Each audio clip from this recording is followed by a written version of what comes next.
Les grandes espérances de Charles Dickens, partie 14 du livre audio, chapitre 17 du tome 2.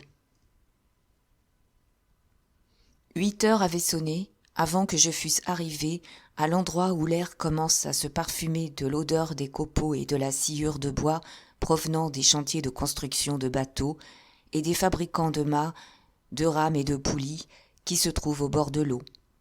Toute cette partie des rives du fleuve, en aval du pont, m'était inconnue, et quand je me trouvai près de la Tamise, je vis que l'endroit que je cherchais n'était pas où je l'avais supposé, et qu'il n'était rien moins que facile à trouver. On l'appelait le moulin du bord de l'eau, près du bassin aux écus. Mill Pond Bank, Shanks Basin. Et je n'avais d'autre indication pour arriver près du bassin aux écus que de savoir qu'il se trouvait dans les environs de la vieille corderie de cuivre vert, Old Green Copper Rope Walk.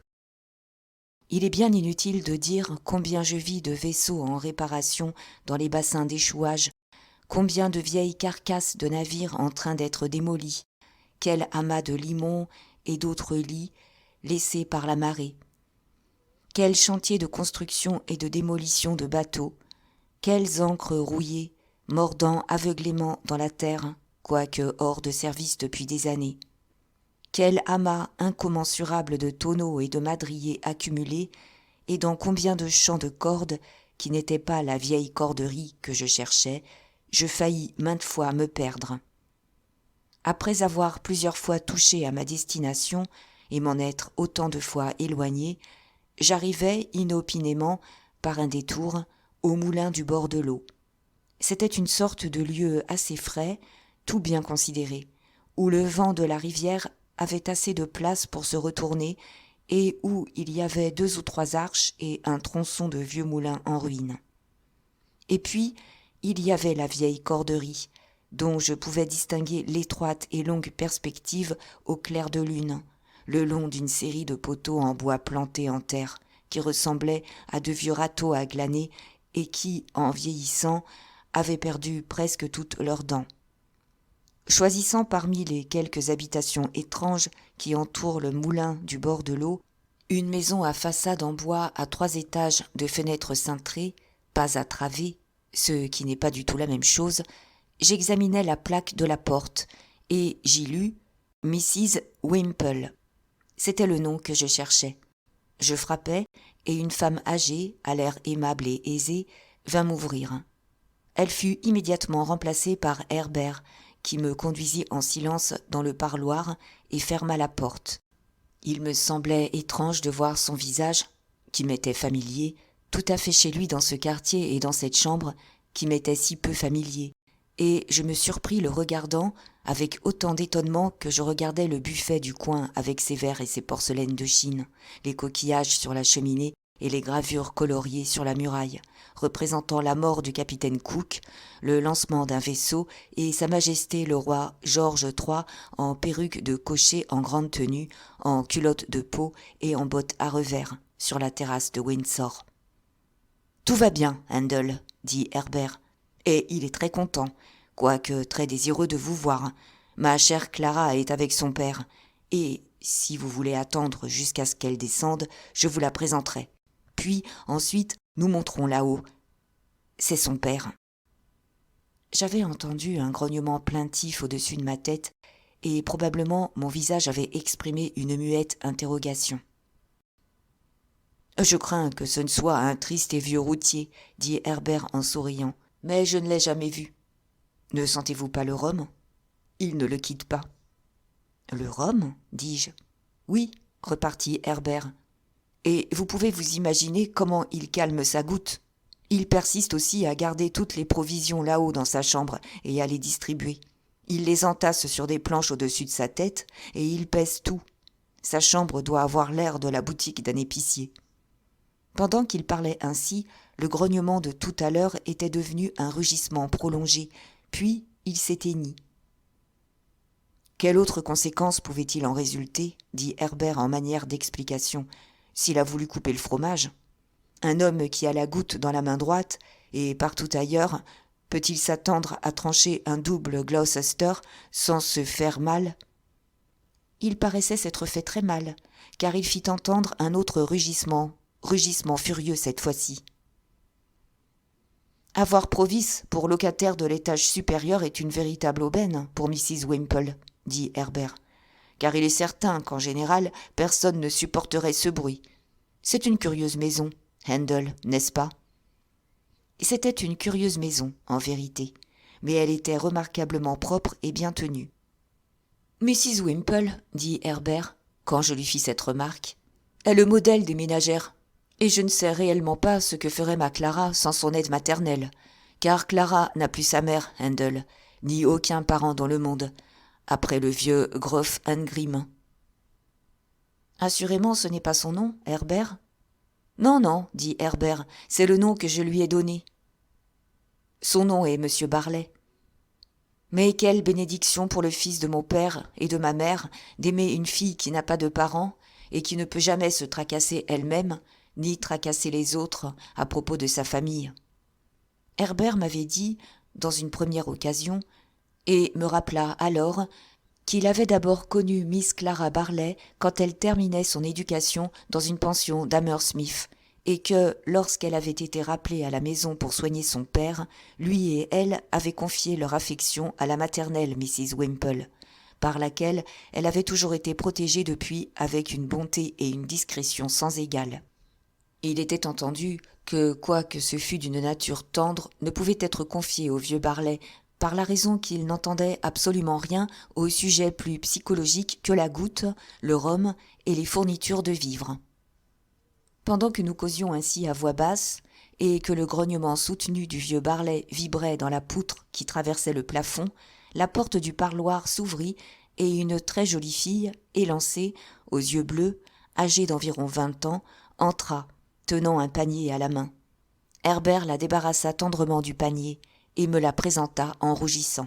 « Clara, me dit-il. » C'était réellement une personne bien charmante, et elle aurait pu passer pour une fée captive que cet ogre brutal de vieux Barlet avait forcé à le servir. « Tenez, dit Herbert en me montrant le panier, avec un sourire tendre et compatissant. Voici le souper de la pauvre Clara, qu'on lui sert tous les soirs. Voici sa ration de pain et sa tranche de fromage, et voici son rhum que je bois. Voici le déjeuner de monsieur Barlet pour demain. Il est tout prêt à cuire.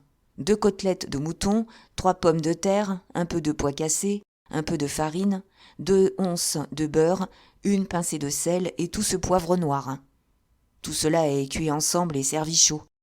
Qu'on me pende si ce n'est pas une excellente chose pour la goutte. » Il y avait quelque chose de si naturel et de si charmant dans la manière résignée avec laquelle Clara regardait ses provisions une à mesure que Herbert en faisait l'énumération, et quelque chose de si confiant, de si aimant et de si innocent dans la manière modeste avec laquelle elle s'abandonnait au bras d'Herbert, qui l'enlaçait, et quelque chose de si doux en elle, qui avait tant besoin de protection au moulin du bord de l'eau, près du bassin aux écus et de la vieille corderie de cuivre vert, avec le vieux Barlet grognant dans la poutre, que je n'aurais pas voulu défaire l'engagement qui existait entre elle et Herbert pour tout l'argent contenu dans le portefeuille que je n'avais jamais ouvert.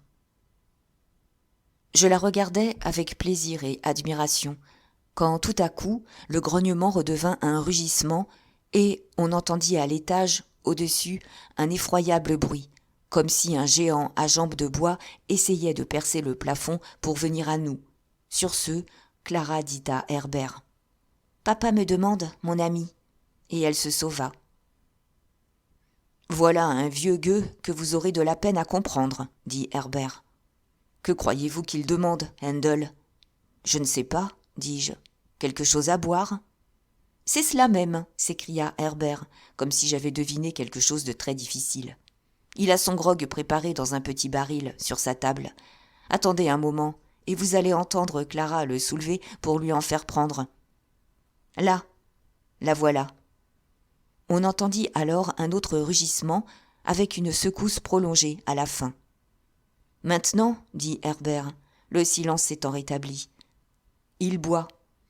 Puis, le grognement ayant encore résonné dans la poutre, Il est recouché, ajouta Herbert.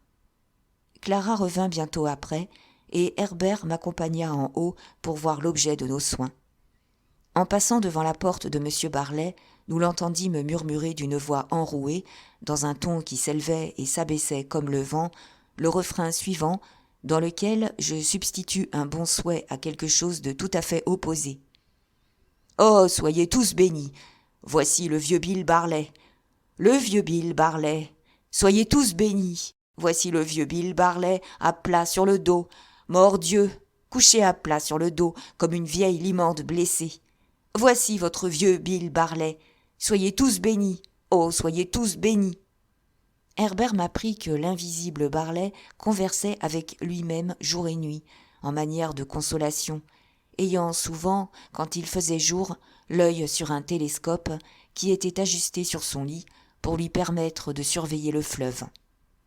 Je trouvais Provis confortablement installé dans ses 2 petites chambres, en haut de la maison. Elles étaient fraîches et bien aérées, et on y entendait beaucoup moins M. Barlet qu'au-dessous. Il n'exprima nulle alarme et parut n'en ressentir aucun qui valût la peine d'être mentionné. Mais je fus frappé de son adoucissement indéfinissable. Je n'aurais pu dire alors comment ce changement s'était opéré, et dans la suite, quand je l'ai essayé, je n'ai jamais pu me rappeler comment cela avait pu se faire. Mais c'était un fait certain. Les réflexions que m'avait permis de faire un jour de repos avaient eu pour résultat ma détermination bien arrêtée de ne rien lui dire à l'égard de Compeyson. Car d'après ce que je savais, son animosité contre cet homme pouvait le conduire à le chercher et à précipiter ainsi sa propre perte.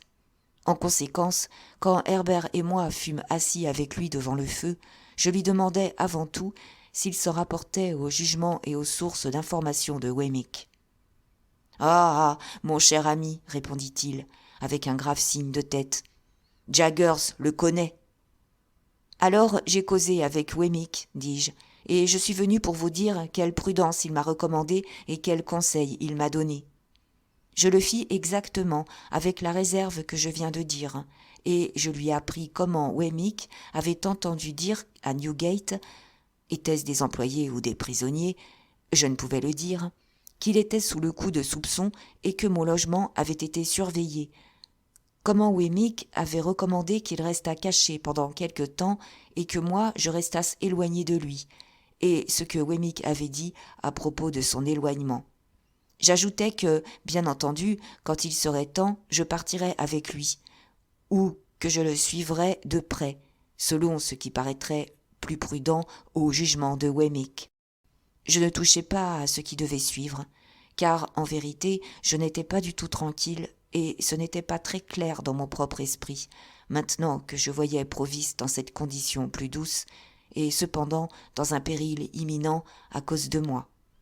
Quant à changer ma manière de vivre, en augmentant mes dépenses, je lui demandais si dans les circonstances présentes, difficiles et peu viables, cela ne serait pas simplement ridicule, sinon pire.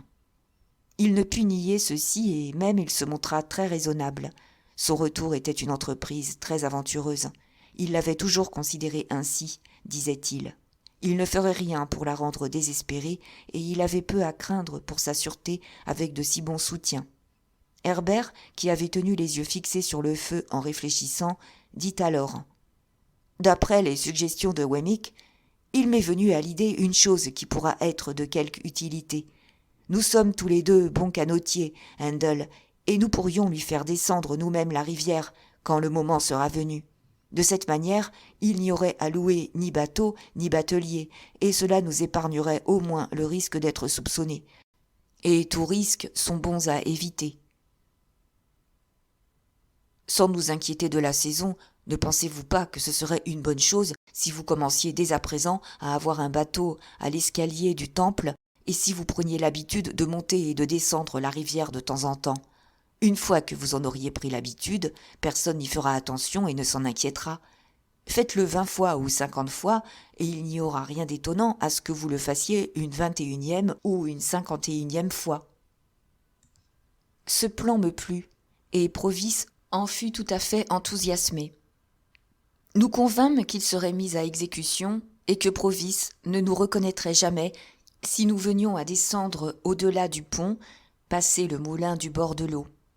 Mais nous décidâmes ensuite qu'il baisserait le store de la partie orientale de sa fenêtre toutes les fois qu'il nous verrait et que tout serait pour le mieux.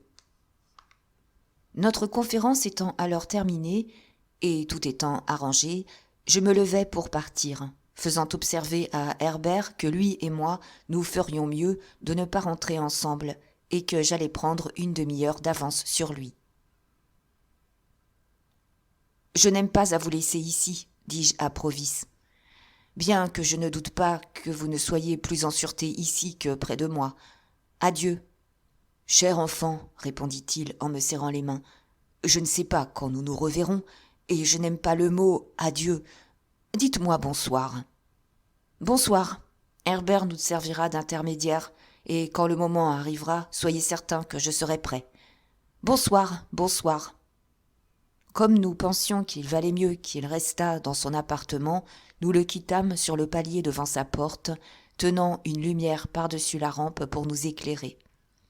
En me retournant vers lui, je pensais à la première nuit de son retour, où nos positions étaient renversées, et où je supposais peu que j'aurais jamais le cœur gros et inquiet en me séparant de lui, comme je l'avais en ce moment. Le vieux Barlet grognait et jurait quand nous repassâmes devant sa porte. Il paraissait n'avoir pas cessé et n'avoir pas l'intention de cesser. Quand nous arrivâmes au pied de l'escalier, je demandai à Herbert si Provis avait conservé son nom. Il répondit que bien certainement non, et que le locataire était M. Campbell. Il m'expliqua aussi que tout ce qu'on savait en ce lieu de ce M. Campbell, c'était qu'on le lui avait recommandé, à lui, Herbert, et qu'il avait un grand intérêt personnel à ce qu'on eût bien soin de lui et qu'il vécût d'une vie retirée. Ainsi, quand nous entrâmes dans le salon où Mrs. Wimple et Clara travaillaient, je ne dis rien de l'intérêt que je portais à M. Campbell, mais je le gardais pour moi. Quand j'eus pris congé de la jolie et charmante fille aux yeux noirs et de la bonne femme qui avait voué une honnête sympathie à une petite affaire d'amour véritable, je fus impressionné en remarquant combien la vieille corderie de cuivre vert était devenue un lieu tout à fait différent. Le vieux Barlet pouvait être vieux comme les montagnes et juré comme un régiment tout entier, mais il y avait compensation de jeunesse, de foi et d'espérance dans le bassin aux écus, en quantité suffisante pour déborder. Je pensais ensuite à Estelle et à notre séparation, et je rentrais chez moi bien triste. Tout était aussi tranquille que jamais dans le temple. Les fenêtres des chambres récemment occupées par Provis étaient sombres et tranquilles, et il n'y avait personne dans la cour du jardin. Je passais 2 ou 3 fois devant la fontaine, avant de descendre les marches qui me séparaient de mon appartement, mais j'étais tout à fait seule. Découragée et fatiguée comme je l'étais, je m'étais couchée aussitôt arrivée. En rentrant, Herbert vint près de mon lit et me fit le même rapport. Ouvrant ensuite une des fenêtres, il regarda dehors à la lueur du clair de lune et me dit que le pavé était aussi solennellement solitaire que celui d'une cathédrale à la même heure. Le lendemain, je m'occupais à la recherche du bateau, et je ne fus pas long à trouver ce que je cherchais. J'amenai mon embarcation devant l'escalier du temple et l'attachai à un endroit où je pouvais l'atteindre en 1 ou 2 minutes. Puis je commençai à me promener dedans comme pour m'exercer, quelquefois seul, quelquefois avec Herbert. Je sortais souvent, malgré le froid, la pluie et le grésil, et quand je fus sorti ainsi un certain nombre de fois, personne ne fit plus attention à moi. Je me tins d'abord au-dessus du pont de Blackfriars, mais à mesure que les heures de la marée changèrent, j'avançai vers le pont de Londres. C'était le vieux pont de Londres en ce temps-là, et à certaines marées, il y avait là un courant de marée et un remous qui lui donnaient une mauvaise réputation. La première fois que je passai le moulin du bord de l'eau, Herbert et moi nous tenions une paire de rames, et, en allant comme en revenant, nous vîmes le store du côté de l'est se baisser. Herbert allait rarement moins de 3 fois par semaine au moulin, et jamais il ne m'apportait un mot de nouvelles qui fût le moins du monde alarmant.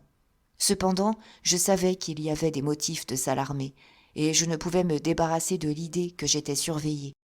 Une fois cette idée adoptée, elle ne me quitta plus, et il serait difficile de calculer combien de personnes innocentes je soupçonnais de mes pieds. En un mot, j'étais toujours rempli de crainte pour l'homme hardi qui se cachait.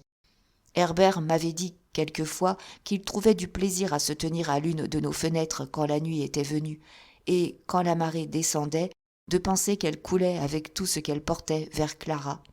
Mais je pensais avec horreur qu'elle coulait vers Magwitch, et que toute marque noire à sa surface pouvait être des gens à sa poursuite, s'en allant doucement, silencieusement et sûrement pour l'arrêter. Chapitre 18. Quelques semaines se passèrent sans apporter aucun changement. Nous attendions Wemmick, et il ne donnait aucun signe de vie. Si je ne l'avais pas connu hors de la petite Bretagne, et si je n'avais jamais joui du privilège d'être sur un pied d'intimité au château, j'aurais pu douter de lui, mais le connaissant comme je le connaissais, je n'en doutais pas un seul instant. Mes affaires positives prenaient un triste aspect, et plus d'un créancier me pressait pour de l'argent. Je commençais, moi-même, à connaître le besoin d'argent, je veux dire d'argent comptant dans ma poche, et j'atténuais ce besoin en vendant quelques objets de bijouterie dont on se passe facilement. Mais j'avais décidé que ce serait une action lâche de continuer à prendre de l'argent de mon bienfaiteur, dans l'état d'incertitude de pensée et de projet où j'étais. En conséquence, je lui renvoyai, par Herbert, le portefeuille intact pour qu'il le gardât, et je sentis une sorte de satisfaction. Était-elle réelle ou fausse? Je le sais à peine, de n'avoir pas profité de sa générosité depuis qu'il s'était révélé à moi. Comme le temps s'écoulait, l'idée qu'Estelle était mariée s'empara de moi. Craignant de l'avoir confirmée, bien que ce ne fût rien moins qu'une conviction, j'évitais de lire les journaux et je priais Herbert, auquel j'avais confié cette circonstance lors de notre dernière entrevue, de ne jamais m'en parler. Pourquoi gardais-je avec soin ce misérable et dernier lambeau de la robe de l'espérance, déchiré et emporté par le vent? Pourquoi, vous qui lisez ceci, avez-vous commis la même inconséquence l'an dernier, le mois dernier, la semaine dernière? C'était une vie malheureuse que celle que je menais, et son anxiété dominante dépassait toutes les autres anxiétés comme une haute montagne s'élève au-dessus d'une chaîne de montagnes, et ne disparaissait jamais de ma vue. Cependant, aucune nouvelle cause de terreur ne s'élevait que je ne sautasse à bas de mon lit avec la nouvelle crainte qu'il était découvert, et que j'écoutasse avec anxiété les pas d'Herbert rentrant le soir, de peur qu'il fût plus léger que de coutume et chargé de mauvaises nouvelles. Malgré tout cela, ou plutôt à cause de tout cela, les choses allaient leur train. Condamné à l'inaction, à une inquiétude et à un doute continuel, je ramais çà et là dans mon bateau, et j'attendais, du mieux que je le pouvais. Il y avait des marées où, après avoir descendu la rivière, je ne pouvais remonter son remous furieux à l'endroit des arches et de l'éperon du vieux pont de Londres. Alors je laissai mon bateau à un wharf près de la douane pour qu'on l'amenât ensuite aux escaliers du temple. Je le faisais assez volontiers, car cela servait à me faire connaître, ainsi que mon bateau, des gens de ce côté de l'eau. Cette circonstance insignifiante amena 2 rencontres dont je vais dire quelques mots. Une après-midi, vers la fin du mois de février, j'abordai au wharf à la nuit tombante. J'étais descendu jusqu'à Greenwich avec la marée et je remontais avec la marée. La journée avait été superbe, mais le brouillard s'était élevé après le coucher du soleil et j'avais eu beaucoup de peine à me frayer un chemin parmi les navires. En descendant, comme en remontant, j'avais vu le signal à la fenêtre. Tout allait bien. Comme la soirée était âpre et que j'avais très froid, je pensais à me réconforter en dînant tout de suite. Et comme j'avais des heures de tristesse et de solitude devant moi avant de rentrer au temple, je me promis, après le dîner, d'aller au théâtre. Le théâtre où M. Wopsle avait remporté son incontestable triomphe était de ce côté de l'eau. Il n'existe plus nulle part aujourd'hui. Et c'est à ce théâtre que je résolus d'aller.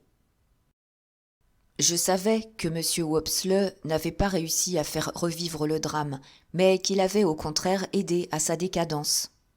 On l'avait vu annoncer modestement sur les affiches, comme un nègre fidèle à côté d'une petite fille de noble naissance et d'un singe. Herbert l'avait vu remplir le rôle d'un tartare rapace et facétieux, avec une tête rouge comme une brique et un chapeau impossible, tout couvert de sonnettes. Je dînais à l'endroit qu'Herbert et moi nous appelions la gargote géographique, où il y avait une map monde sur les rebords des pots à bière et sur chaque demi-mètre de la nappe, et des cartes tracées avec le jus sur chaque couteau.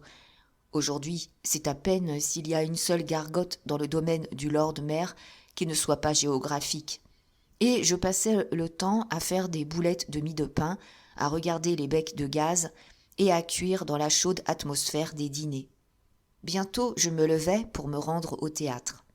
Là, je vis un vertueux maître d'équipage au service de Sa Majesté, excellent homme, bien que j'eusse pu lui désirer un pantalon moins serré dans certains endroits et plus serré dans d'autres, qui enfonçait tous les petits chapeaux des hommes sur leurs yeux. Quoiqu'il fût très généreux et brave, et qu'il eût désiré que personne ne payât d'impôts, et qu'il fût très patriote. Ce maître d'équipage avait un sac d'argent dans sa poche, qui faisait l'effet d'un pudding dans son linge, et avec cet avoir, il épousait une jeune personne versée dans les fournitures de literie, au milieu de grandes réjouissances. Toute la population de Portsmouth, au nombre de 9 au dernier recensement, se tournait vers la plage pour se frotter les mains, échanger des poignées de main avec les autres et chanter à tue-tête « Remplissez nos verres, remplissez nos verres !» Un certain balayeur de navire, au teint foncé, qui ne voulait ni boire ni rien faire de ce qu'on lui proposait, et dont le cœur, disait ouvertement le maître d'équipage, devait être aussi noir que la figure, proposa à 2 autres de ses camarades de mettre dans l'embarras tous ceux qui étaient là, ce qui fut si bien exécuté, la famille du balayeur ayant une influence politique considérable, qu'il fallut une demi-soirée pour arranger les choses. Et alors tout fut mené par l'intermédiaire d'un petit épicier avec un chapeau blanc, des guêtres noires, un nez rouge, qui entra dans une horloge avec un grill à la main pour écouter, sortir et frapper par derrière avec son grill ceux qu'il ne pouvait pas convaincre de ce qu'il avait entendu. Ceci amena M. Wopsle, dont on n'avait pas encore entendu parler. Il entra portant une étoile et une jarretière, comme grand plénipotentiaire envoyé par l'amirauté pour dire que les balayeurs devaient aller en prison sur le champ et qu'il apportait le pavillon anglais au maître d'équipage, comme un faible témoignage des services publics qu'il avait rendus. Le maître d'équipage, ému pour la première fois, essuya respectueusement son œil avec le pavillon. Puis, éclatant de joie, et s'adressant à M. Wopsle, « Avec la permission de votre honneur, dit-il, je sollicite l'autorisation de lui offrir la main. » M. Wopsle le lui permit avec une dignité gracieuse et fut immédiatement conduit dans un coin poussiéreux, pendant que tout le monde dansait une gigue. C'est de ce coin, et en promenant sur le public un œil mécontent, qu'il m'aperçut. La seconde pièce était la dernière nouvelle grande pantomime de Noël, dans la première scène de laquelle je fus peiné de découvrir M. Wopsle. Il entra en scène en grand bas de laine rouge, avec un visage phosphorescent et une masse de franges écarlates en guise de cheveux. Puis le génie de l'amour ayant besoin d'un aide, à cause de la brutalité paternelle d'un fermier ignorant qui s'opposait au choix de sa fille, évoqua un enchanteur sentencieux et, arrivant des antipodes, quelque peu secoué, après un voyage apparemment rude. M. Wopsle parut dans ce nouveau rôle avec un chapeau pointu et un ouvrage de nécromancie en un volume sous le bras. Le but du voyage de cet enchanteur étant principalement d'écouter ce qu'on lui disait, ce qu'on lui chantait, ce qu'on lui criait, de voir ce qu'on lui dansait et lui montrait. Avec des feux de diverses couleurs, il avait pas mal de temps à lui, et je remarquai avec une grande surprise qu'il passait ce temps à regarder de mon côté, comme s'il se perdait en étonnement. Il y avait quelque chose de si remarquable dans l'état croissant de l'œil de M. Wopsle, et tant de choses semblaient tourbillonner dans son esprit et y devenir confuses, que je n'y comprenais plus rien. J'y pensais encore en sortant du théâtre, 1 heure après, et en le trouvant qui m'attendait près de la porte. « Comment vous portez-vous » dis-je, en lui donnant une poignée de main, pendant que nous descendions dans la rue. « Je me suis aperçu que vous me voyiez. »« Si je vous voyais, monsieur Pipe, répondit-il. Mais oui, je vous voyais. »« Mais qui donc était là aussi ?»« Qui ? C'est étrange, dit M. Wopsle, retombant dans son regard perdu. Et cependant, je jurerais que c'est lui. Prenant l'alarme, je suppliai M. Wopsle de s'expliquer. Je ne sais pas si je l'aurais remarqué d'abord, si vous n'eussiez pas été là, dit M. Wopsle, continuant du même ton vague. Ce n'est pas certain, pourtant je le crois. Involontairement, je regardais autour de moi, comme j'avais l'habitude de le faire en rentrant au logis, car ces paroles mystérieuses me donnaient le frisson. « Ah, on ne peut plus le voir, dit M. Wopsle. Il est sorti avant moi. Je l'ai vu partir. » Avec les raisons que j'avais d'être méfiant, j'allais jusqu'à soupçonner ce pauvre acteur. J'entrevoyais un dessein de m'arracher quelque aveu par surprise. Je le regardais donc en marchant, mais je ne disais rien. « Je me figurais follement qu'il devait être avec vous, monsieur Pipe, jusqu'à ce que je m'aperçusse que vous ne saviez pas qu'il était là, assis derrière vous comme un fantôme. » Mon premier frisson me reprit, mais j'étais résolue à ne pas parler encore, car j'étais tout à fait convaincue, d'après les paroles de Wopsle, qu'il devait avoir été choisi pour m'amener à parler de ce qui concernait Provis. J'étais, bien entendu, parfaitement assurée que Provis n'était pas là. « Je vois que je vous étonne, monsieur Pipe, je le vois bien, mais c'est bien étrange. Vous aurez peine à croire ce que je vais vous dire.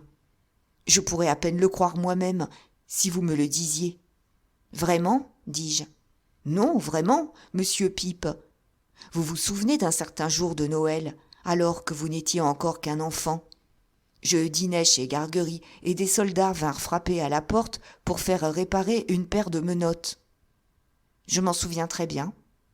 Et vous vous souvenez qu'ils poursuivaient deux forçats, que nous y allâmes avec eux, que Gargery vous portait sur son dos et que je me mis à la tête, et que vous vous teniez aussi près de moi que possible.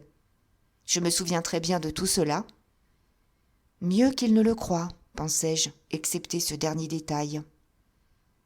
Et vous vous souvenez que nous les trouvâmes tous les deux dans un fossé et qu'ils se battaient et que l'un avait été rudement frappé et blessé au visage par l'autre? Je les vois encore. Et que les soldats allumèrent des torches et mirent les deux forçats au milieu d'eux et que nous avons été les voir emmener au-delà des marais, que la lumière des torches éclairait leurs visages. J'insiste sur ce détail, que la lumière des torches éclairait leurs visages, parce que tout était nuit noire autour de nous. Oui, dis-je, je me souviens de tout cela. Eh bien, monsieur Pipe, un de ces deux prisonniers était derrière vous ce soir. Je le voyais par-dessus votre épaule. Attention, pensai-je. Lequel des deux supposiez-vous que c'était? Lui demandai-je. Celui qui a été maltraité, répondit-il aussitôt, et je jurerais que je l'ai vu. Plus j'y pense, plus je suis certain que c'est lui. C'est très curieux, dis-je, en prenant le meilleur air que je pus pour lui faire croire que cela ne me faisait rien. C'est très curieux, en vérité. Je ne puis exagérer l'inquiétude extraordinaire dans laquelle cette conversation me jeta, ni la terreur étrange que je ressentais en songeant que Compeyson avait été derrière moi comme un fantôme. Car s'il était sorti un moment de ma pensée depuis que Provis était en sûreté, c'était dans le moment même qu'il avait été le plus près de moi, et penser que je m'en doutais si peu, que j'étais si peu sur mes gardes après toutes les précautions que j'avais prises, c'était comme si, après avoir fermé une enfilade de 100 portes pour l'éloigner, je l'eusse retrouvé à mon bras. Je ne pouvais pas douter non plus qu'il n'eût pas été là, et que si légère que fût une apparence de danger autour de nous, le danger était toujours proche et menaçant. Je demandai à M. Wopsle à quel moment l'homme était entré. « Je ne puis vous le dire, je vous ai vu, et par-dessus votre épaule, j'ai vu l'homme. Ce n'est qu'après l'avoir vu pendant quelque temps que j'ai commencé à le reconnaître, mais je l'ai tout de suite, vaguement, associé à vous, et j'ai su qu'il avait, d'une manière ou d'une autre, quelque rapport avec vous, au temps où vous habitiez notre village. Comment était-il vêtu ? Convenablement, mais sans rien de particulier, en noir, à ce que je pense. Son visage était-il défiguré ? Non, je ne crois pas. Je ne le croyais pas non plus, bien que dans mon état de préoccupation, je n'eusse pas fait beaucoup attention aux gens placés derrière moi. Je pensais cependant qu'il était probable qu'un visage défiguré aurait attiré mon attention. Quand M. Wopsle m'eut fait part de tout ce qu'il pouvait se rappeler ou de tout ce que je pouvais lui arracher, et quand je lui eus offert un léger rafraîchissement pour le remettre de ses fatigues de la soirée, nous nous séparâmes. Il était entre minuit et 1 heure quand j'arrivai au temple, et les portes étaient fermées. Il n'y avait personne près de moi, ni sur ma route, ni quand j'arrivai à la maison. Herbert était rentré, et nous tînmes un conseil très sérieux auprès du feu.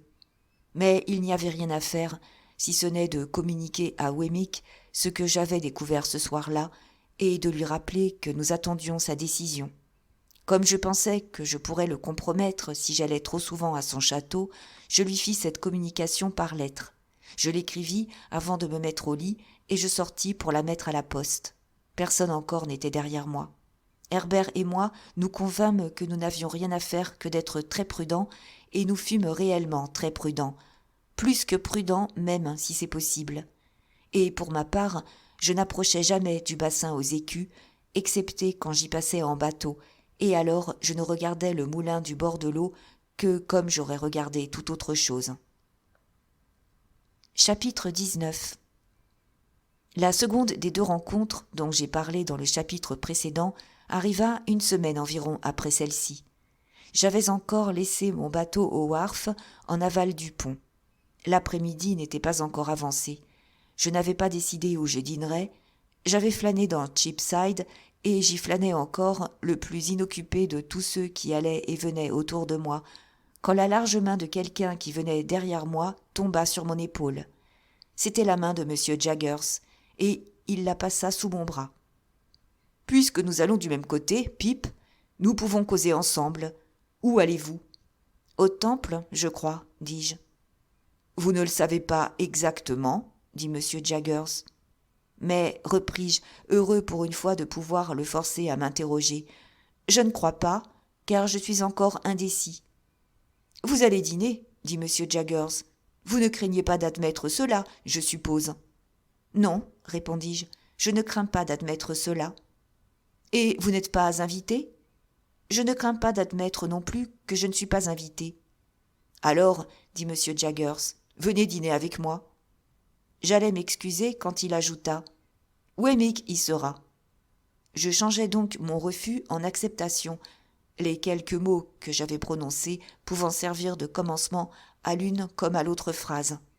Nous longeâmes Cheapside et nous gagnâmes la petite Bretagne pendant que les lumières commençaient à jaillir brillamment des devantures des boutiques et que les allumeurs de réverbères, trouvant à peine assez de place pour poser leurs échelles dans la foule qui montait et descendait continuellement, ouvraient plus d'yeux rouges dans le brouillard qui s'élevait que ma tour, servant de veilleuse, n'avait ouvert d'yeux blancs sur la muraille fantastique des Hummums.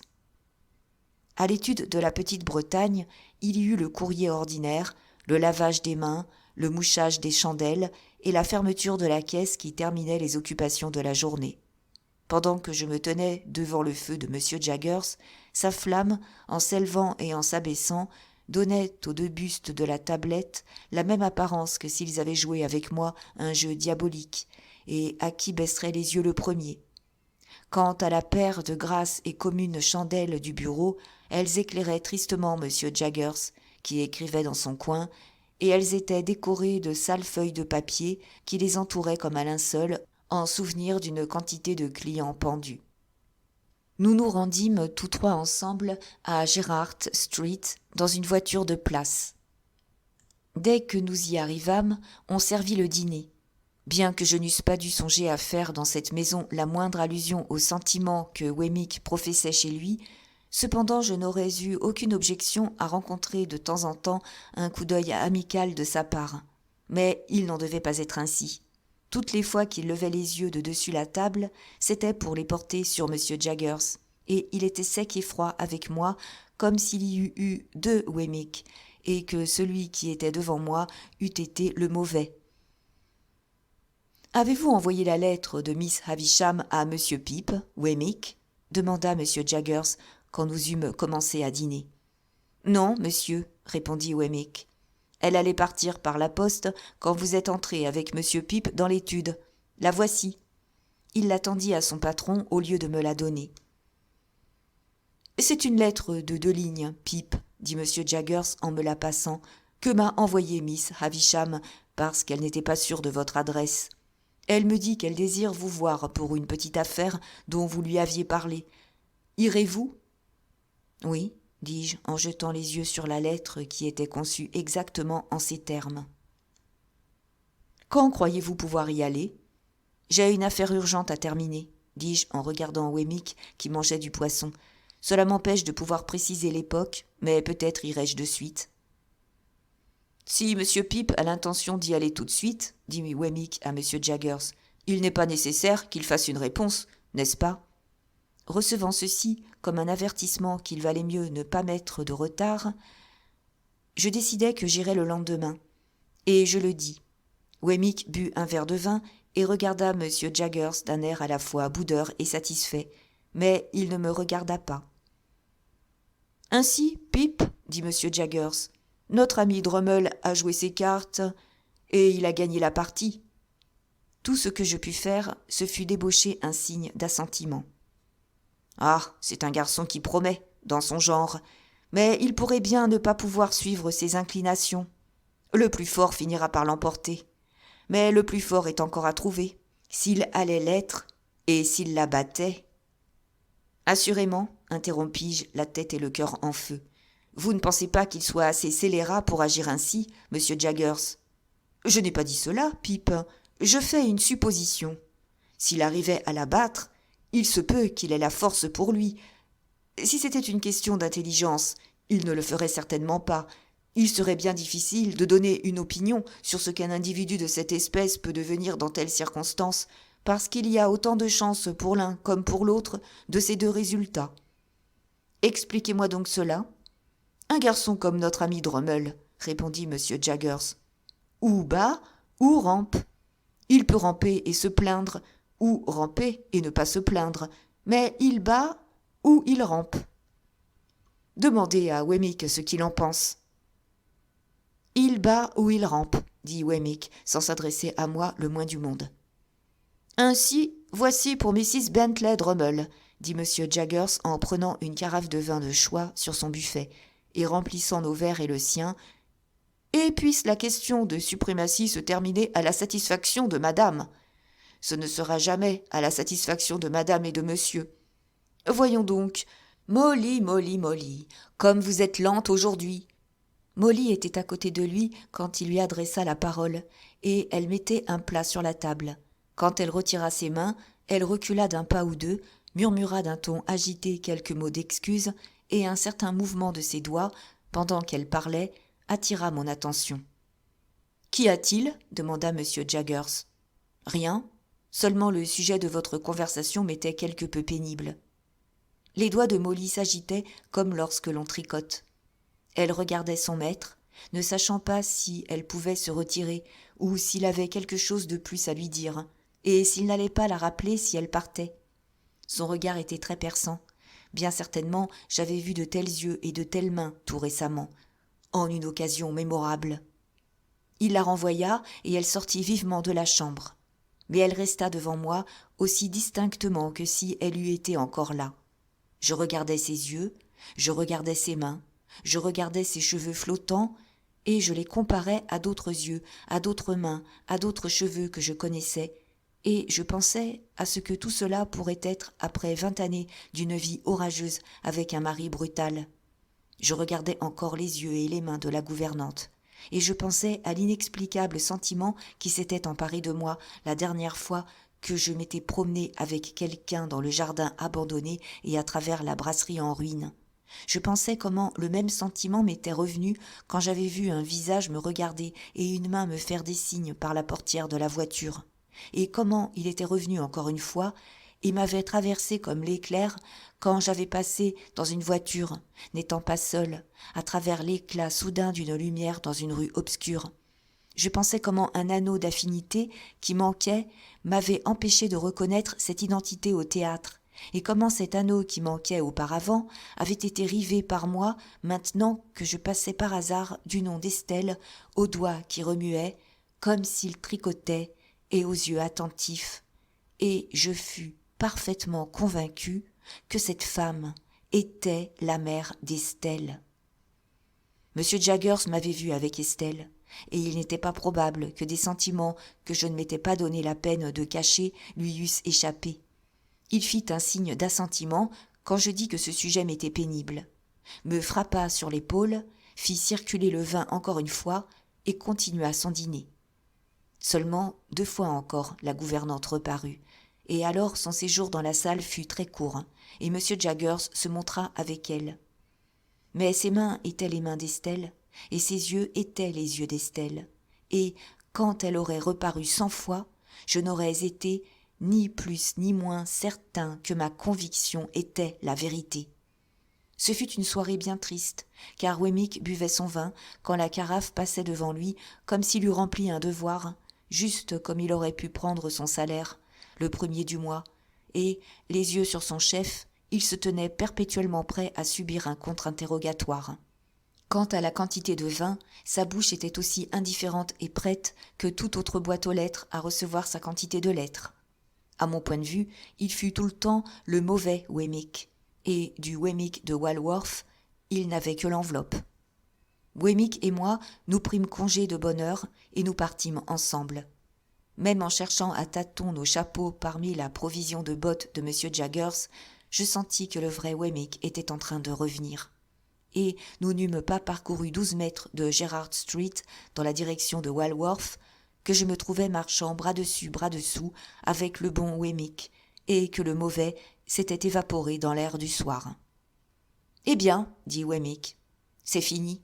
C'est un homme surprenant qui n'a pas son pareil au monde, mais il faut se serrer quand on dîne avec lui, et je dîne bien mieux quand je ne suis pas serré. » Je sentais que c'était bien là le cas, et je le lui dis. « Je ne le dirai pas à d'autres qu'à vous, répondit-il, mais je sais que ce qui se dit entre vous et moi ne va pas plus loin. Avez-vous jamais vu la fille adoptive de Miss Havisham, Mrs. Bentley Drummle ? Lui demandai-je. Non, me répondit-il. Pour éviter de paraître trop brusque, je lui parlai de son père et de Miss Skiffins. Il prit un air fin quand je prononçai le nom de Miss Skiffins, et s'arrêta dans la rue pour se moucher, avec un mouvement de tête et un geste qui n'était pas tout à fait exempt d'une certaine fatuité. « Wemmick, dis-je, vous souvenez-vous de m'avoir dit, avant que j'allasse pour la première fois au domicile privé de M. Jaggers, de faire attention à sa gouvernante ?»« Vous l'ai-je dit ?» répliqua-t-il. « Ma foi, je crois que oui. Le diable m'emporte, ajouta-t-il tout à coup. Je crois que je l'ai dit. Il me semble que je ne suis pas encore tout à fait desserré. »« Vous l'avez appelée une bête féroce apprivoisée, dis-je. »« Et vous, comment l'appelez-vous » dit-il. « La même chose. Comment M. Jaggers l'a-t-il apprivoisée, Wemmick ? C'est son secret. Il y a de longues années qu'elle est avec lui. Je voudrais que vous me disiez son histoire. J'ai un intérêt tout particulier à la connaître. Vous savez que ce qui se dit entre nous ne va pas plus loin. »« Eh bien, répliqua Wemmick, je ne sais pas son histoire, c'est-à-dire que je n'en sais pas tous les détails, mais ce que j'en sais, je vais vous le dire. Nous sommes toujours dans nos capacités privées et personnelles. Bien entendu. Il y a une 20aine d'années, cette femme fut jugée à Old Bailey pour meurtre et fut acquittée. C'était une très belle jeune femme, et je crois qu'elle avait un peu de sang bohémien dans les veines. N'importe comment, il était assez chaud quand elle était excitée. Mais elle fut acquittée. M. Jaggers était pour elle, continua Wemmick avec un regard plein de signification. Et il plaida sa cause d'une manière tout à fait surprenante. C'était une cause désespérée. Il n'était alors comparativement qu'un commençant, et sa plaidoirie fit l'admiration de tout le monde. De fait, on peut presque dire que c'est cette affaire qu'il a posée. Il la plaida lui-même au bureau de police, jour par jour, pendant longtemps, luttant même contre le renvoi devant le tribunal, et le jour du jugement, où il ne pouvait plaider lui-même, il se tint près de l'avocat, et, chacun le sait, c'est lui qui mit tout le sel et le poivre. La personne assassinée était une femme qui avait une dizaine d'années de plus que la gouvernante, et qui était bien plus grande et bien plus forte. C'était un cas de jalousie. Toutes deux avaient mené une vie déréglée, et cette femme avait été mariée très jeune sous le manche à balai, comme nous disons, à un coureur. Et c'était une vraie furie en matière de jalousie. La femme assassinée, mieux assortie à l'homme, certainement par rapport à l'âge, fut trouvée morte dans une grange, près de Hounslow Heath. Il y avait eu une lutte violente, un combat peut-être. Elle était contusionnée, égratignée et déchirée. Elle avait été prise à la gorge et enfin étouffée. Or, il n'y avait aucune preuve pour faire soupçonner une autre personne que cette femme, et c'est principalement sur l'impossibilité pour elle d'avoir commis le meurtre que M. Jaggers la défendait.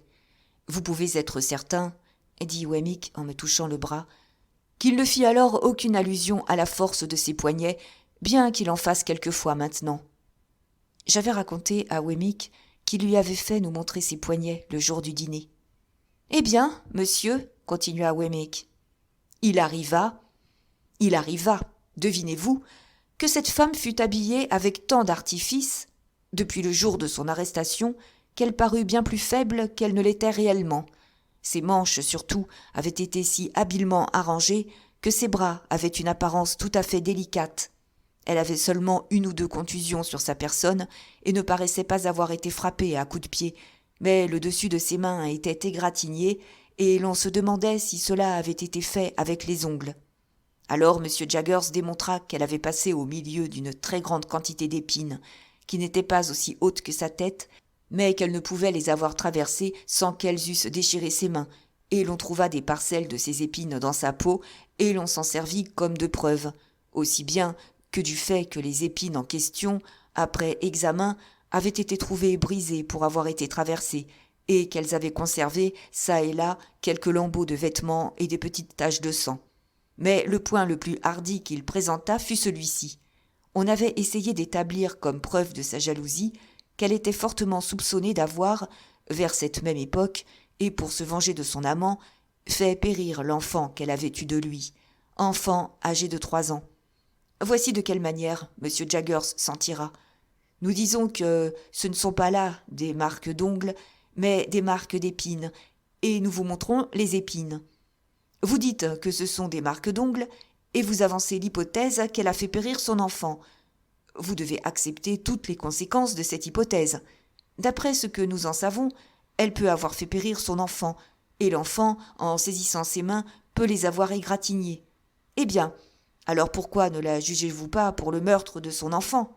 Quant aux égratignures, si vous y tenez, nous disons que, d'après ce que nous savons, vous pouvez vous en rendre compte, prenant pour sûreté de votre argument que vous ne l'avez pas inventé. Pour conclure, monsieur, dit Wemmick, M. Jaggers était à lui seul beaucoup plus fort que tous les jurés ensemble, et ils se laissèrent convaincre. A-t-elle toujours été à son service depuis ? Oui, mais non seulement cela, dit Wemmick. Elle est entrée à son service immédiatement après son acquittement, aussi calme et aussi docile qu'elle l'est maintenant.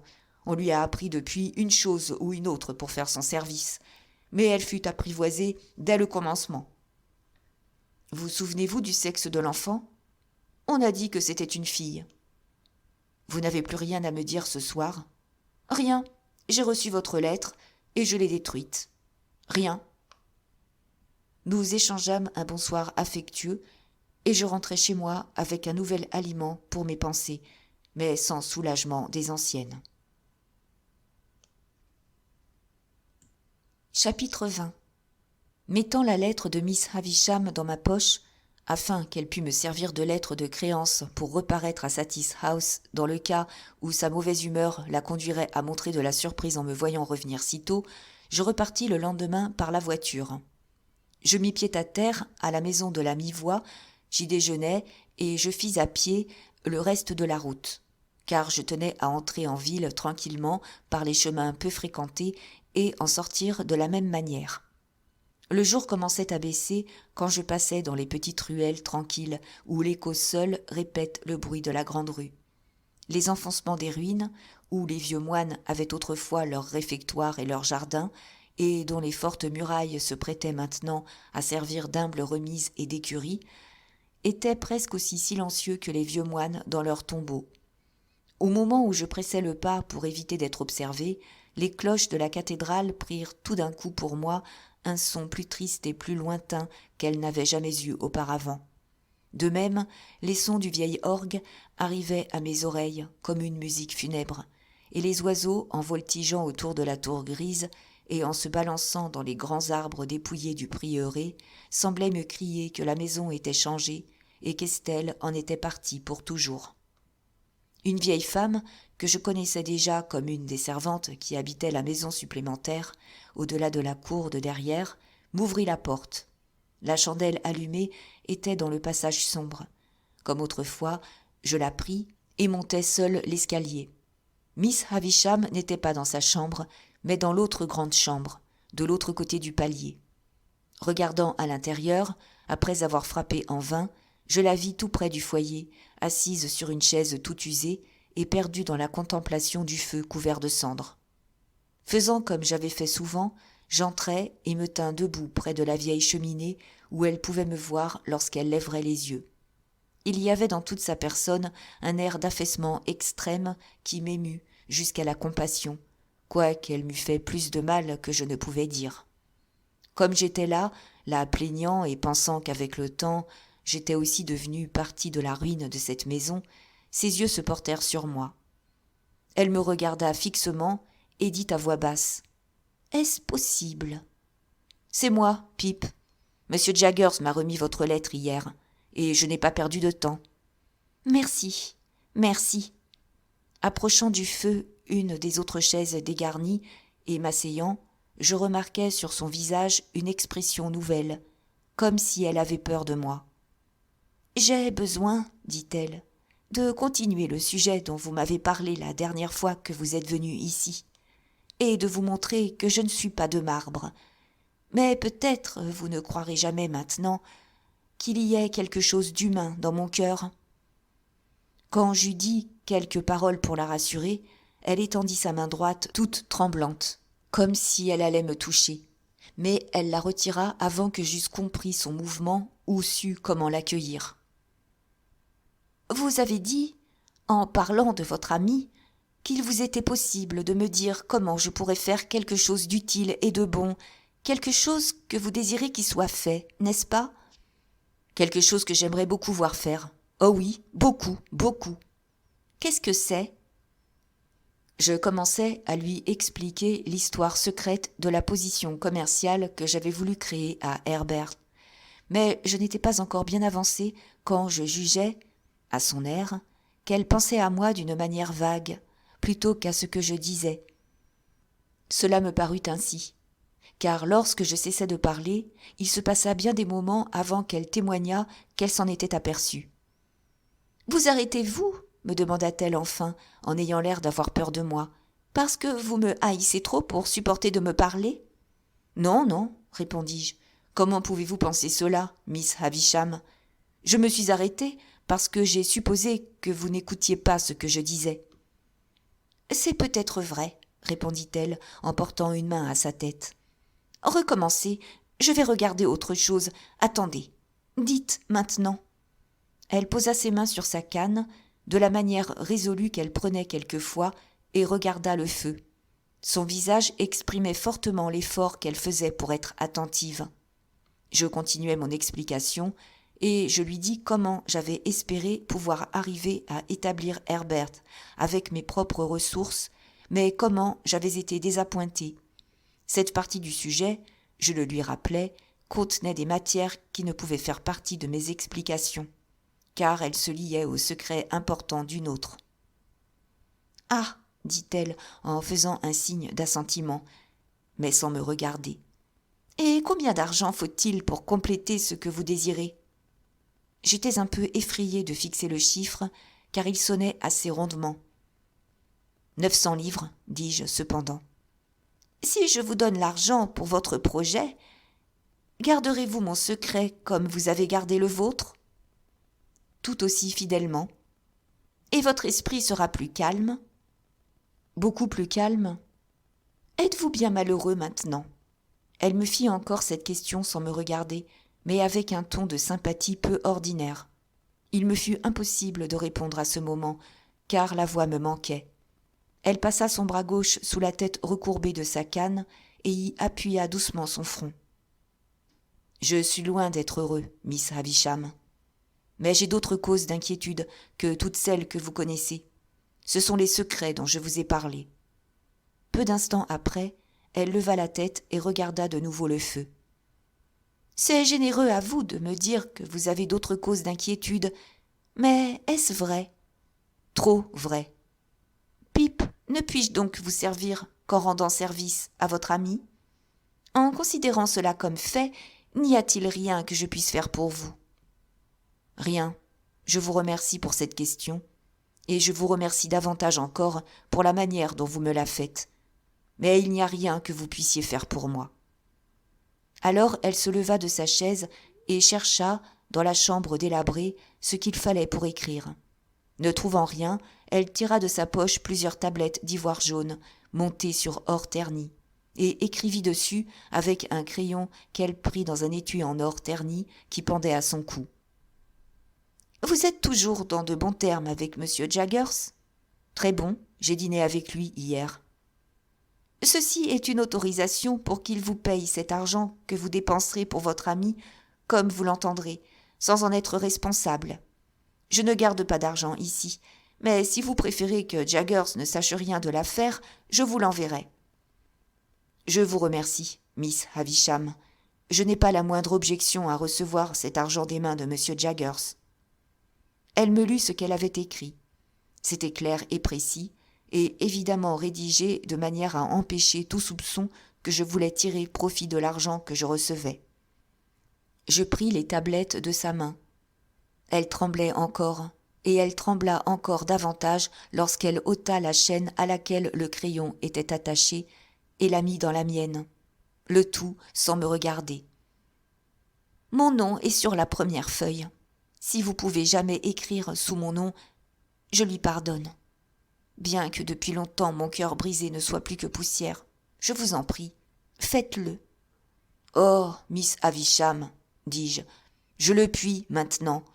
Il y a eu de fatales méprises et ma vie a été une vie ingrate et aveugle et j'ai trop besoin de pardon et de conseils pour agir durement avec vous. » Elle leva pour la première fois la tête sur moi depuis qu'elle l'avait détournée et, à mon grand étonnement, je puis même ajouter, à ma terreur extrême, elle tomba à genoux à mes pieds, les mains jointes levées vers moi, comme elle avait dû les lever vers le ciel à côté de sa mère, lorsque son pauvre cœur était encore tout jeune et tout naïf. En la voyant avec ses cheveux blancs et sa figure flétrie, agenouillée à mes pieds, je ressentis une secousse dans tout le corps. Je la suppliai de se lever et je la pris dans mes bras pour l'aider, mais elle ne fit que presser celle de mes mains qu'elle put saisir le plus facilement. Elle y appuya sa tête et pleura. Jamais jusqu'à ce moment je ne l'avais vue verser une larme, et dans l'espoir que quelque consolation lui ferait du bien, je me penchai sur elle, sans parler. Elle n'était plus agenouillée alors, mais tout affaissée sur le plancher. « Oh !» criait-elle désespérée. « Qu'ai-je fait ? Qu'ai-je fait ?» Si vous voulez parler, Miss Havisham, du mal que vous m'avez fait, laissez-moi vous répondre. Très peu. Je l'aurais aimée dans n'importe quelle circonstance. Est-elle mariée ? Oui. C'était une question inutile, car une désolation nouvelle dans cette maison me l'avait appris. Qu'ai-je fait ? Qu'ai-je fait ? Elle se tordait les mains, elle arrachait ses cheveux blancs et elle répétait ce cri sans cesse et toujours. Qu'ai-je fait ? Qu'ai-je fait ? Je ne savais que lui répondre ni comment la consoler.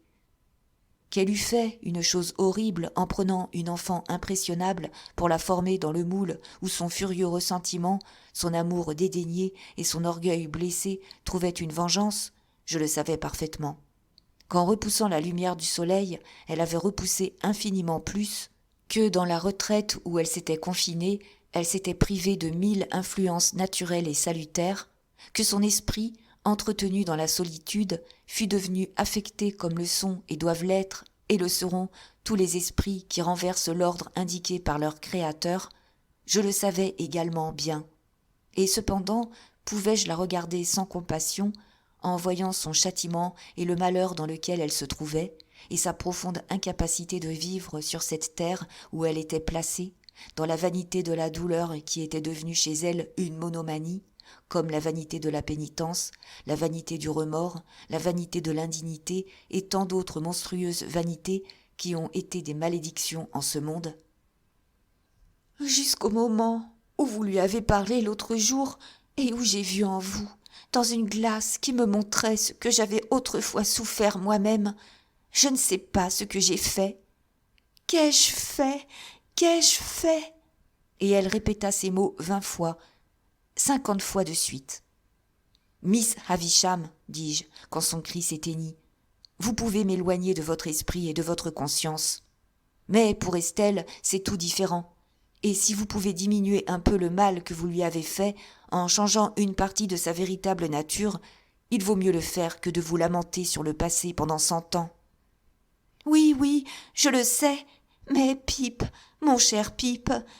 Il y avait un élan de compassion toute féminine dans sa nouvelle affection pour moi. Mon cher Pip, croyez bien que lorsqu'elle est venue à moi, je voulais la sauver d'un malheur semblable au mien.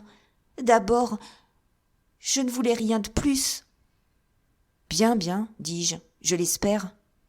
Mais lorsqu'elle a grandi en promettant d'être belle, j'ai peu à peu fait pire, et avec mes louanges, avec mes bijoux, avec mes leçons et avec ce fantôme de moi-même, toujours devant elle pour l'avertir de bien profiter de mes leçons, je lui dérobais son cœur et mis de la glace à sa place. Mieux eût valu, ne puis-je m'empêcher de dire, lui laisser son cœur naturel, quand il aurait dû être meurtri et brisé. Sur ce, Miss Havisham me regarda d'un air distrait pendant un moment, puis elle reprit encore. « Qu'ai-je fait? Qu'ai-je fait? Si vous saviez mon histoire, dit-elle, vous auriez un peu pitié de moi et vous me comprendriez mieux. » Miss Havisham, répondis-je aussi délicatement que je pus le faire, je crois pouvoir dire que je pense connaître votre histoire, et je l'ai connue depuis la première fois que j'ai quitté ce pays. Elle m'a inspiré une grande compassion, et je crois la comprendre, ainsi que ses influences. Ce qui s'est passé entre nous m'autorise-t-il à vous adresser une question relative à Estelle, non sur ce qu'elle est, mais sur ce qu'elle était quand elle vint ici pour la première fois. Miss Havisham était assise à terre, les bras sur la chaise en lambeaux et la tête appuyée sur ses bras. Elle me regarda en plein quand je dis ceci, puis elle répondit. « Continuez. » De qui Estelle était-elle fille? Elle secoua la tête. « Vous ne savez pas ?» Elle secoua de nouveau la tête. « Mais M. Jaggers l'a-t-il amenée ou envoyée ici ?»« Il l'a amenée ici. » « Voulez-vous me dire comment cela s'est fait ?» Elle répondit à voix basse et avec beaucoup de précaution. « Il y avait longtemps que j'étais renfermée dans ces chambres. Je ne sais pas combien il y avait de temps. Quand je lui dis que je désirais avoir une jeune fille que je puisse élever, aimer et sauver de mon malheureux sort, je l'avais vue pour la première fois lorsque je l'avais fait demander pour rendre cette maison solitaire, ayant lu son nom dans les journaux avant que le monde et moi ne nous fussions séparés. Il me dit qu'il chercherait dans ses connaissances une petite orpheline. Un soir, il l'amena ici, endormie, et je l'appelais Estelle. Puis-je vous demander quel âge elle avait alors ? 2 ou 3 ans. Elle-même ne sait rien, si ce n'est qu'elle était orpheline et que je l'adoptais. J'étais si convaincue que la femme que j'avais vue était sa mère, que je ne demandais aucune preuve pour bien établir le fait dans mon esprit. Mais, pour tout le monde, je le pensais du moins, la parenté était claire et évidente. Que pouvais-je espérer faire de plus en prolongeant cette entrevue ? J'avais réussi en ce qui concernait Herbert. Miss Havisham m'avait dit tout ce qu'elle savait d'Estelle. J'avais fait et dit tout ce que je pouvais pour calmer son esprit. Peu importe ce que nous ajoutâmes en nous séparant. Nous nous séparâmes. Le jour touchait à sa fin quand je descendis l'escalier et me retrouvai à l'air naturel. Je dis à la femme qui m'avait ouvert la porte lorsque j'étais entrée que je ne voulais pas la déranger en ce moment, mais que j'allais faire un tour dans la maison avant de partir, car j'avais le pressentiment que je n'y reviendrais jamais, et je sentis que le jour qui s'éteignait convenait à ma dernière visite. À travers l'amas de fûts sur lesquels j'avais couru, il y avait si longtemps, et sur lesquels la pluie de plusieurs années était tombée depuis, les pourrissant en beaucoup d'endroits, et laissant des marais et des étangs en miniature sur ceux qui se trouvaient encore debout, je gagnais le jardin dévasté. J'en fis le tour, je passais par le coin où Herbert et moi nous nous étions battus, par les allées où Estelle et moi nous avions marché. Tout était bien froid, bien solitaire, bien triste. Prenant pour revenir par la brasserie, je levai le loquet rouillé d'une petite porte donnant sur le jardin et je le traversai. J'allais sortir par la porte opposée, difficile à ouvrir maintenant, car le bois humide avait joué et gonflé. Les gonds ne tenaient plus, et le seuil était encombré par une énorme crue de champignons. Quand je tournai la tête pour regarder derrière moi, un souvenir d'enfance revint avec une force remarquable, au moment même de ce léger mouvement, et je m'imaginais voir Miss Havisham pendue à la poutre. Si forte fut cette impression que je restais sous la poutre, tremblant des pieds à la tête, avant de voir que c'était une hallucination, quoique certainement je me trouvasse là depuis un instant. La tristesse du lieu et de l'heure et la grande terreur causée par cette illusion, bien que momentanée, me causèrent une crainte indescriptible quand je passais entre les deux portes en bois où autrefois je m'étais arraché les cheveux, après qu'Estelle eût déchiré mon cœur. Passant alors dans la première cour, j'hésitais si j'appellerais la femme pour me faire sortir par la porte fermée dont elle avait la clé, ou si je monterais d'abord pour m'assurer si Miss Havisham était aussi tranquille que lorsque je l'avais quittée. Je pris cette dernière résolution et je montai. Je regardai dans la chambre où je l'avais laissée et je la vis assise dans le fauteuil déchiré sur le foyer, tout près du feu, et me tournant le dos. Au moment où je retirai ma tête pour m'éloigner tranquillement, je vis une grande flamme s'élever. Au même instant, je la vis accourir vers moi en criant, enveloppée d'un tourbillon de flammes qui s'élevait au-dessus de sa tête, au moins d'autant de pieds qu'elle était haute. J'avais un manteau à double collet et sur mon bras un autre paletot épais. Je les saisis, je l'en entourai, je la jetai à terre et eux par-dessus. Puis je tirai la grande nappe qui était sur la table dans le même but, et, avec elle, tout le tas de moisissures du milieu et toutes les vilaines choses qui s'y abritaient. Nous étions tous deux à terre, luttant comme des ennemis acharnés, et plus je la couvrais, plus elle criait et essayait de se débarrasser de moi. Comment le feu avait-il pris chez Miss Havisham ? Je le sais par ce qui en résulta, mais non par ce que j'en sentis, ou pensais, ou sus, ou fis. Je ne sus rien jusqu'au moment où j'appris que nous étions sur le plancher, près de la grande table, et que je vis voler dans l'air enfumé des flammèches et des morceaux encore allumés, qui, un moment auparavant, avaient été sa robe de noces fanée. Alors je regardai autour de moi, et je vis les perce-oreilles et les araignées courant en désordre sur le plancher, et les domestiques qui arrivaient hors d'haleine en poussant des cris à la porte. Je tenais Miss Havisham de toutes mes forces, malgré elle, comme un prisonnier qui pouvait s'échapper, et je ne suis pas certain si je savais qui elle était, pourquoi nous luttions, qu'elle avait été en flammes et que les flammes étaient éteintes, jusqu'au moment où je vis que les flammèches qui avaient été sur ses vêtements n'étaient plus allumées, mais tombaient en pluie noire autour de nous. Elle était insensible, et je craignais de la remuer ou même de la toucher. On envoya chercher des secours, et je la tins jusqu'à ce qu'il arrivât. Comme si je m'imaginais follement, je crois que je le fis, que si je la laissais aller, le feu allait reparaître et la consumer. Quand je me levai, à l'arrivée du médecin et de son aide, je fus surpris de voir que j'avais les 2 mains brûlées, car je n'avais senti aucune douleur. L'examen montra qu'elle avait reçu des blessures sérieuses, mais qui, par elles-mêmes, étaient loin d'ôter tout espoir. Le danger résidait surtout dans la violence de la secousse morale. D'après l'ordre du médecin, on établit Miss Havisham sur la grande table qui, justement, convenait parfaitement pour le pansement de ses blessures. Quand je la revis, 1 heure après, elle était réellement couchée où je l'avais vue, frappée avec sa canne, et où je lui avais entendu dire qu'elle serait couchée un jour. Bien que tous les vestiges de ses vêtements de fête fussent brûlés, à ce qu'on me dit, elle avait encore quelque chose de son vieil air de fiancée, car on l'avait couverte jusqu'à la gorge avec de la ouate blanche, et couchée sous un drap blanc qui recouvrait le tout, et elle conservait encore l'air du fantôme de quelque chose qui a été et qui n'est plus. J'appris, en questionnant les domestiques, qu'Estelle était à Paris, et je fis promettre au médecin qu'il lui écrirait par le prochain courrier. Quant à la famille de Miss Havisham, je pris sur moi, ne voulant communiquer qu'avec M. Mathieu Pocket, de laisser celui-ci s'arranger comme il le jugeait convenable pour informer les autres parents. Je lui écrivis le lendemain par l'entremise d'Herbert, aussitôt que je rentrai en ville. Il y eut du mieux ce soir-là, quand elle parla à tous de ce qui était arrivé, quoique avec une certaine vivacité fébrile.